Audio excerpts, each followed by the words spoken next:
The silence within the private archives of Windsor Castle is not merely an absence of sound. It is a heavy, suffocating blanket of history, secrets, and ghosts. Just 48 hours ago, Prince William stood within this sanctum, far beneath the ornate chandeliers that the public sees, in a room where the air itself feels centuries old. He wasn't looking for a scandal. He was looking for clarity, a way to understand the fractured legacy he is destined to inherit.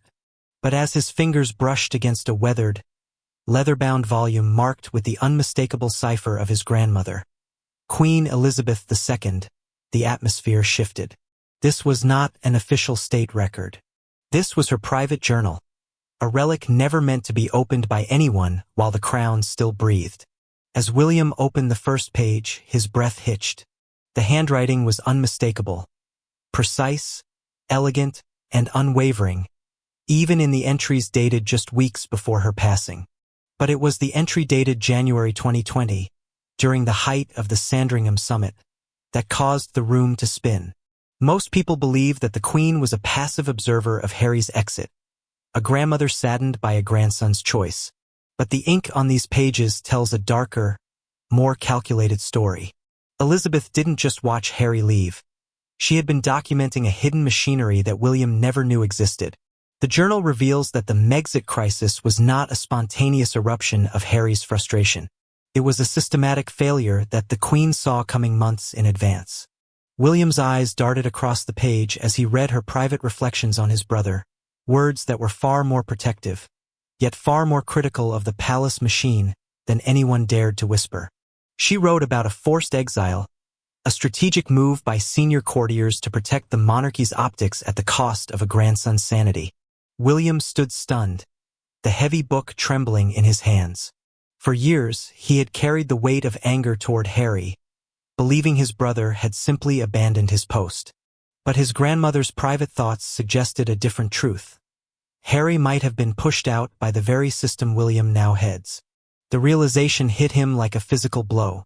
The institution he is sworn to protect may have been the architect of his own family's destruction. This wasn't just a discovery.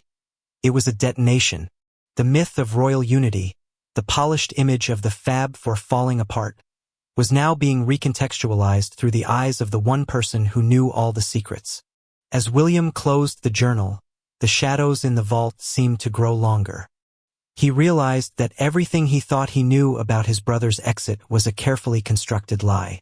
William turned the next few pages of the journal, his eyes narrowing under the dim, amber light of the secret vault. These entries by Queen Elizabeth II were no longer dry diplomatic briefings. They were painful sighs etched onto paper. She wrote about January 13, 2020, the day of the Sandringham Summit, not through the lens of legal agreements, but describing an atmosphere thick with unstated hostility between her two grandsons. William looked at his brother not with the eyes of a sibling, but with the eyes of a king judging a deserter. The Queen had written. In these private lines, she admitted a bitter truth the palace PR machine had suppressed for years. William had been meticulously groomed by senior advisors, the men in gray suits, to prioritize the survival of the monarchy over the bonds of blood. Elizabeth documented a chilling moment when William walked out of a meeting room, refusing to sit for lunch with his brother, an act she described as the first crack that may never be mended. But what truly stunned William was the Queen's quiet remorse. She wrote that she felt she had failed as a grandmother. "I have allowed the palace machinery to grind down Harry's freedom to protect the pristine image of William," the journal confessed. Elizabeth revealed that she was fully aware of the briefing wars and smear campaigns launched against Meghan from within the offices of other royal households. Yet she chose silence to maintain the structural integrity of the crown. William felt his blood run cold. He realized that Harry's anger wasn't a baseless outburst of petulance. Harry had been fighting a system that had already decided to sacrifice him as a lightning rod to ensure no scandal could ever touch the future king. The journal exposed a calculated strategy to peripheralize Harry, ensuring he remained in the shadows so William could shine. As William reached the final line of this chapter, he saw a smudge in the ink, as if the Queen had paused for a long time before finishing. "We have created an exile, and I fear history will not forgive our coldness." William closed the book slightly, his hands trembling. He hadn't just found a secret. He had found evidence that he was the primary instrument of the machine that stripped his brother of his family. Deep within the leather binding, William discovered a yellowed, wax-sealed envelope that had been overlooked for years. On the front, in the Queen's unmistakable, sharp script, were the words, "To be opened only when the crown feels most fragile." William's heart thundered against his ribs as he broke the seal. Inside was not a formal decree, but a continuity pact, a secret agreement drafted in the darkest hours following the Queen's passing and Charles's coronation anxiety. This document, signed by Elizabeth and witnessed by two senior aides whose names were redacted, revealed a hidden Operation Horizon. The pact was a constitutional landmine. It suggested that the Queen had secretly authorized a shadow line of succession in the event of a catastrophic failure in the primary line. But the most explosive detail was a private codicil regarding Prince Harry. Elizabeth had seen the fractures growing long before Megxit. She didn't just pity Harry. She had prepared for him to be the emergency spare in a way the public never imagined. The documents detailed a secret trust fund and a diplomatic exile status that was never meant to be a permanent bridge burning, but a strategic retreat. Elizabeth had written, "If the institution becomes too rigid, it will break. Harry is the air that allows the crown to breathe from the outside." William realized with a jolt of horror that while the palace machine was busy pushing Harry out, the Queen was trying to preserve him as a vital external organ of the monarchy. As he read further, William found a mention of a secret meeting between the Queen and Harry that even King Charles was never informed of. It was a pact of honesty over protocol. William stared at the redacted signatures, realizing that the very people who were now advising him to stay silent were the ones who had tried to bury this pact. The vault felt colder as he understood that the crown's survival was currently resting on a foundation of secrets his father was still keeping. William emerged from the secure vault, the private journal concealed beneath his coat like a live explosive. The chill from those parchment pages seemed to cling to his fingertips. He didn't head for his private quarters. Instead, he walked with a lethal purpose toward the office of Sir Edward Young, one of the most powerful men in gray suits, who had served the Queen for decades and now acted as the supreme gatekeeper for King Charles. As William stepped inside, Sir Edward showed no surprise. He stood up, his face an expressionless mask of stone. William slammed the continuity pact onto the mahogany desk. The sharp crack of paper hitting would echoed in the stifling silence of the room, shattering the palace's artificial veneer of calm. "You knew about this." William's voice was a low, dangerous growl, his eyes burning with betrayal. "My grandmother left a failsafe for Harry, an emergency spare status that operated outside of your control. Why was it buried? Why did you let me believe my brother was nothing but a traitor to the crown?" Sir Edward calmly adjusted his spectacles, glanced at the document, and looked up at the future king. His voice was cold and clinical. "Your Royal Highness, the Queen was a grandmother of great heart, but we are the protectors of the throne. An independent spare, operating with covert authority abroad is a threat to stability. If the public knew Harry had been granted shadow powers, your own majesty would be undermined. We didn't bury this for selfishness.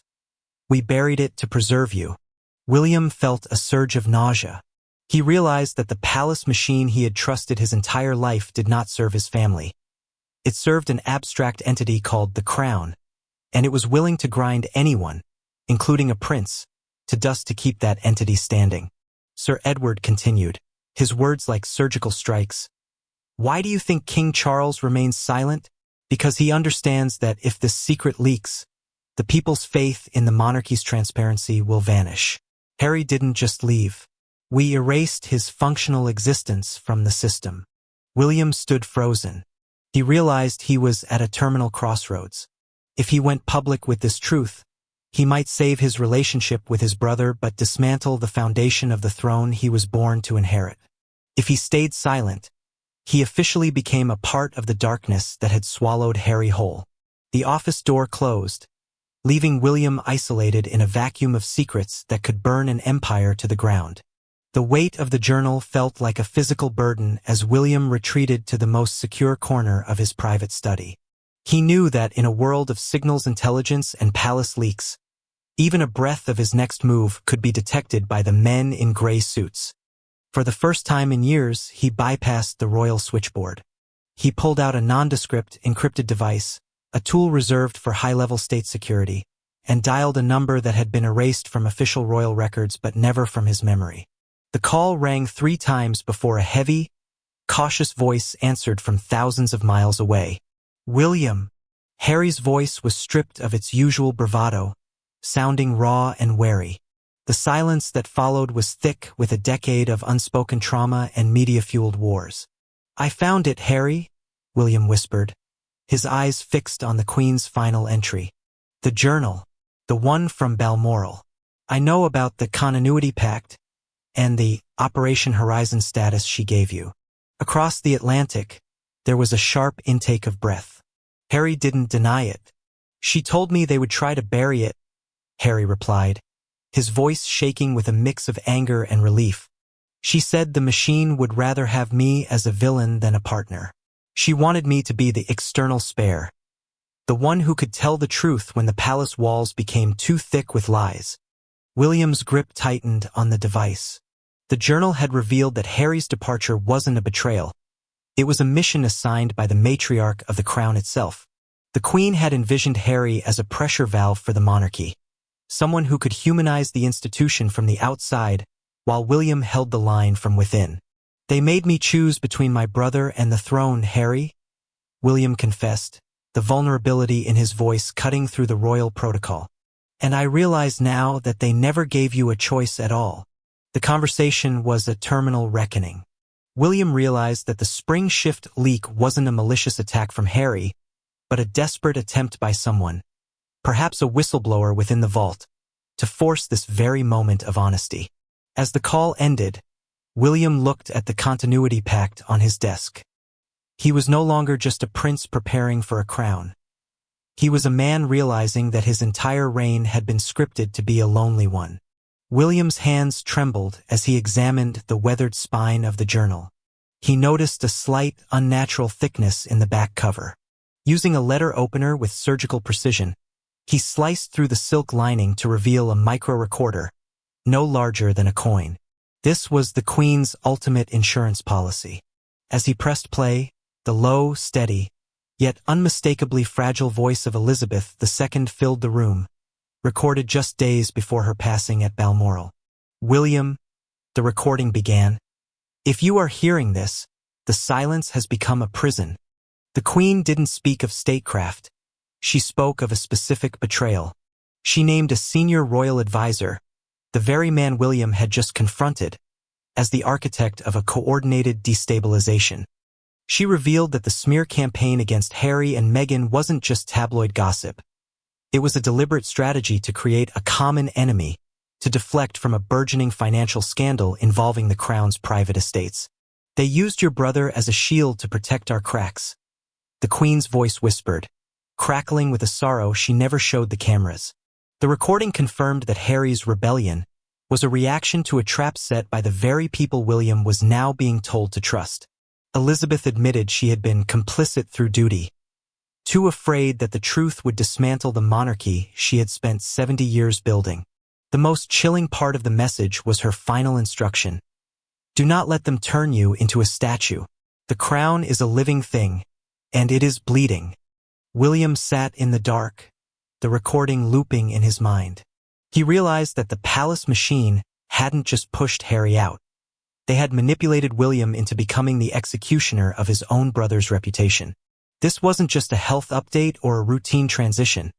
It was a systemic reach to its breaking point. As the audio ended with the sound of a heavy Highland wind in the background, William knew he couldn't just be the next king. He had to be the whistleblower. The heavy silence of the study was suddenly broken by the soft, rhythmic click of a security camera resetting in the hallway. William froze, the micro-recorder still warm in his palm. He realized then that the men in gray didn't just manage the optics. They tried to control reality itself. He wasn't just an heir anymore. He was a target in a house where every wall had ears and every shadow held a secret. The palace, once his fortress, had become a panopticon, a system designed to ensure the crown remained an untouchable machine, even at the cost of its own blood. William knew he couldn't leave through the main gates with the journal. Every bag would be scanned, every movement logged by a security detail whose loyalty was to the institution, not the individual. This was the palace machine reaching its breaking point, more afraid of the truth than of a scandal. He decided to use the one route they hadn't modernized, the forgotten service tunnels beneath the north wing, remnants of a time when kings needed back doors to escape the weight of their own crowns.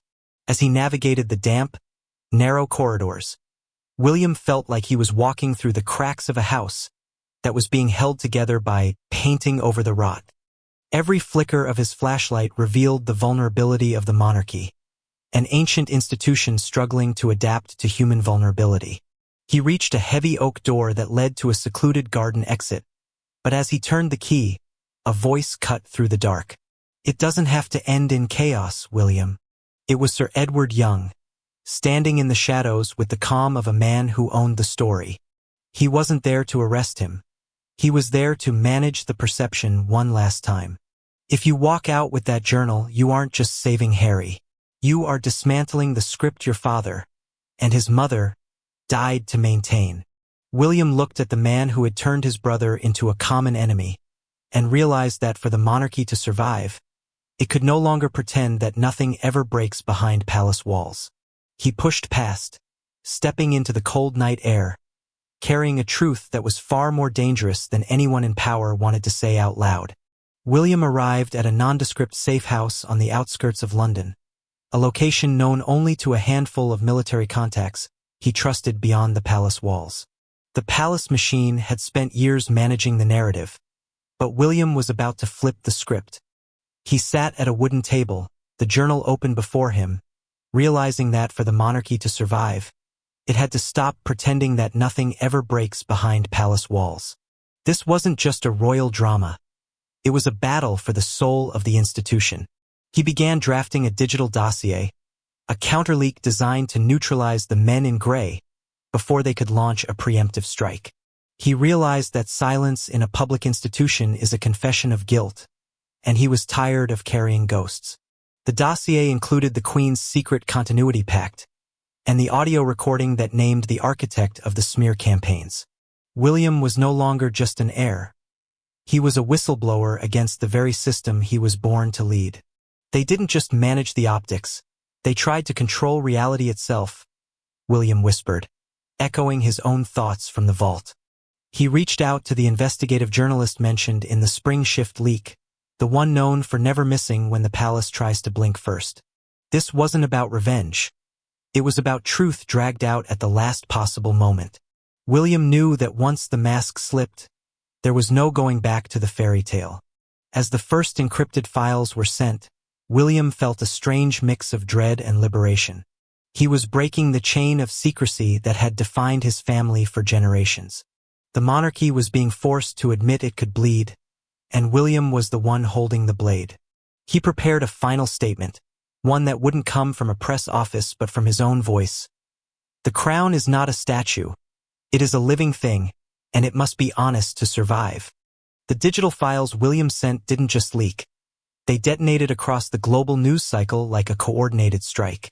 By 6 a.m., newsrooms from London to New York were dissecting the continuity pact, and for the first time in history, the palace's silence was not seen as dignity, but as a panicked admission of guilt. This wasn't just a royal statement. It was a system reaching its breaking point. Inside Buckingham Palace, the men in grey watched in horror as their carefully managed perception, the myth of the fab for fallout, was exposed as a truth dragged out at the last possible moment. King Charles was forced into a terminal reckoning in his private study. On one side stood his heir, William, who had finally dropped the mask and chose honesty over protocol. On the other stood the royal machinery, the advisors who insisted that everything is fine, while the institution was bleeding. Charles realized that the monarchy doesn't just manage feelings. It manages reality itself, and that reality was now crumbling. The spring shift was no longer a rumor. It was a transition forced by a son who refused to carry his father's ghosts. The crisis escalated when a joint, visibly shaken announcement was drafted, but not by the press office. William demanded that his father choose the institution or the family. The palace machine had tried to control the narrative by turning Harry into a common enemy, but the Queen's own voice from the grave had rewritten the script. As the world watched the monarchy suffering in real time, Charles faced the terrifying realization that if a king has to overrule his entire court just to tell the truth, the problem isn't the leak, it's the system. The era of secrecy did not end with a royal decree. It ended with a conversation that the palace machine never intended for the world to witness. In the quiet dawn of Windsor, William and Harry stood side by side, not as rivals in a succession chess game, but as brothers finally breaking the chain of inherited sorrow. The men in gray, those senior advisors who had prioritized optics over blood for decades, found their influence evaporated in an instant as the truth was dragged out at the last possible moment. William realized that for the monarchy to survive in a world that watched his family suffer in real time, it could no longer pretend that nothing ever breaks behind palace walls. Together, they initiated a system reset. The secret continuity pact was formally presented to Parliament, not as a constitutional landmine, but as a commitment to institutional honesty. The royal machinery was dismantled, replaced by a protocol that recognized human vulnerability as a strength rather than a scandal. King Charles, moved by his heir's refusal to be turned into a statue, issued his final confessional, admitting that the crown was a living thing that had been bleeding for too long. This was the moment the monarchy reached its breaking point and chose to become human. The spring shift became a symbol of a monarchy forced to admit it is mortal. Kate, Harry, William, and Charles had given the world what the palace machine never could: honest vulnerability. As the credits rolled on the old fairy tale narrative, a new royal reckoning began. One where the crown is no longer just a symbol of power, but a test case for whether an ancient institution can adapt to the truth. The myth of royal perfection was gone, replaced by a reality that, though fractured, was finally honest.